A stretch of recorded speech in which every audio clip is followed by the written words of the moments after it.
আসসালামু আলাইকুম ওয়া রাহমাতুল্লাহি ওয়া বারাকাতুহু।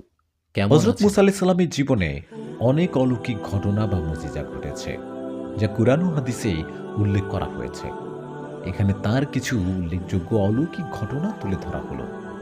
লাঠির মাধ্যমে সাপ হওয়া। ফিরাউন যখন মুসা আলাইহিস সালামের নবুয়াতের সত্যতা যাচাইয়ের জন্য জাদুকরদের সঙ্গে প্রতিযোগিতার আয়োজন করল, তখন মুসা আলাইহিস সালাম তার মাটিতে লাঠিটি ফেললেন।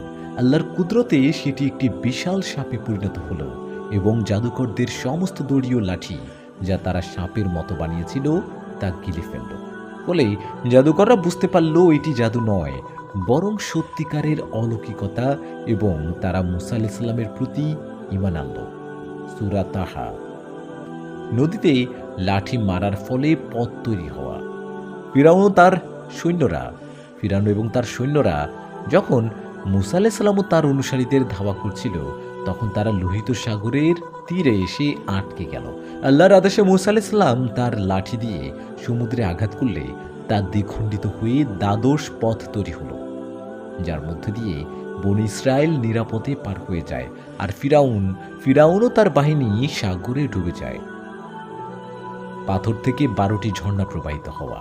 বনী ইসরায়েলের লোকেরা তৃষ্ণার্ত হলে আল্লাহ মুসা আলাইহিস সালামকে তার লাঠি দিয়ে একটি নির্দিষ্ট পাথরে আঘাত করতে বলেন। এতে পাথর থেকে 12টি ঝর্ণা প্রবাহিত হয়, যা বনী ইসরায়েলের 12টি গোত্রের জন্য পৃথক পৃথকভাবে নির্ধারিত ছিল। তুর পাহাড় থেকে আল্লাহর বাণী শোনা। মুসা আলাইহিস সালাম আল্লাহর সাথে সরাসরি কথা বলার সুযোগ পেয়েছিলেন, যা অন্য কোনো নবী পাননি। এ কারণেই তাকে কালিমুল্লাহ বলা হয়। তিনি যখন তুর পাহাড়ে যান, তখন আল্লাহ তার সাথে কথা বলেন এবং তাকে তাওরাত প্রদান করেন। সূরা আল আরাফ।